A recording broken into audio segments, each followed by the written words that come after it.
ఏదో బుద్ధి గడ్డి తిని డబ్బు కోసం ఆశపడి అబద్ధం చెప్పడానికి ఒప్పుకున్నానత్తమ్మా. అంతే తప్ప అభి మేడం మీద నాకు పగేం లేదు. ఆవిడ చాలా మంచిది.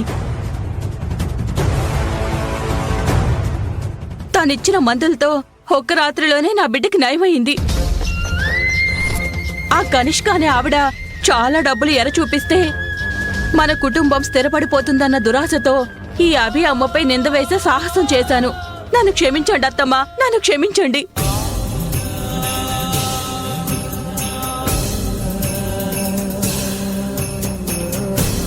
విన్నారు కదా ఎస్ఐ గారు, తప్పు చేసిందెవరో, తప్పుడు పనులకు ప్రయత్నించిందెవరో ఇప్పుడు కూడా మీరు అభిని దోషిగా చూపిస్తూ అరెస్ట్ చేస్తారా?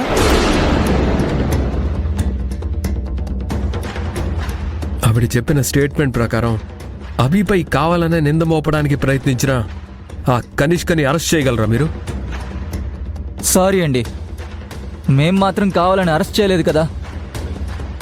ఎప్పటిదాకా ఈవిడ చెప్పిన అబద్ధాలు అందరూ నమ్మితే మేము నమ్మి ఎంత గొడవ జరిగింది. ఇన్వెస్టిగేషన్ లేదు, ప్రాపర్ ఎవిడెన్స్ లేదు, కానీ అరెస్ట్ చేసి తీసుకెళ్లడానికి సంఖ్యలు వేసేశారు.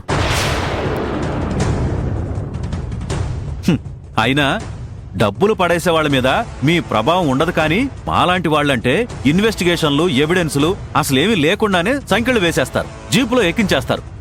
ఇప్పుడు మీకు నిజం తెలిసింది కదా, ఆ కనిష్కను అరెస్ట్ చేయండి, చూద్దాం. ఏం మనిషివమ్మా నువ్వు? నీ వల్ల మన ఏరియా పరువు మొత్తం పోయేలా చేశావు కదా. డబ్బుకు అమ్ముడుపోయి అబద్ధాలు చెప్పి ఇంతమందిని మోసం చేశావు. పేదవాళ్లలో నీతి లేదని నువ్వు చూపిస్తే పేదవాళ్ల నిజాయితీ ఏంటో నీ ఎత్త చూపించింది. కేవలం నీ ఎత్త మొహం చూసి వదిలేస్తున్నావు. ఇంకోసారి డబ్బు మోజులో పడి ఇలాంటి పని నువ్వు చేసావనుకో, తీసుకెళ్లి పోలీస్ స్టేషన్లో అప్పచెప్తాం, గుర్తుపెట్టుకో.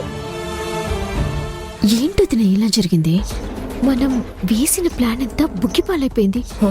అనుకున్నదొకటి, అయ్యిందొకటి. మనం చెయ్యాల్సింది చేశాం, జరిగింది తలుచుకుని బాధపడ్డం తప్ప ఇంకేం చేస్తాం? చాలా థ్యాంక్స్ అమ్మా.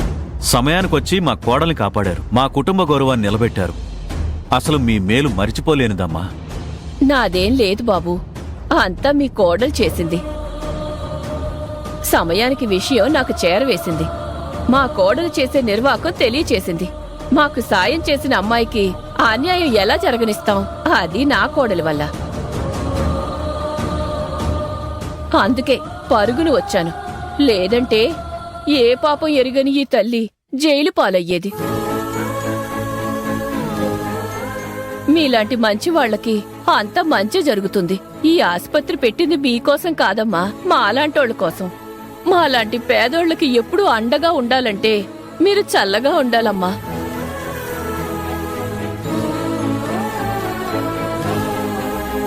కానిస్టేబుల్స్, ఆ సంఖ్యలు తీసేయండి అమ్మా.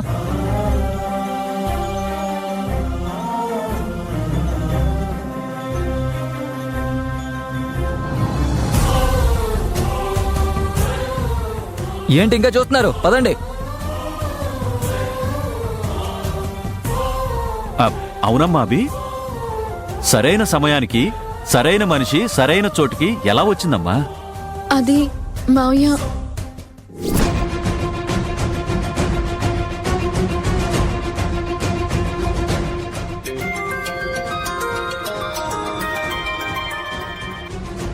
Hello hello Shravani. ఏంటబి ఇలా కాల్ చేసావు? ఇంతకీ నీ నాటు ముందల వైద్యశాల ఇప్పుడు ఎలా ఉంది? ఒక చిన్న సమస్య వచ్చింది శ్రావణి. ఏంటబి అది? అసలు ఏం జరిగిందంటే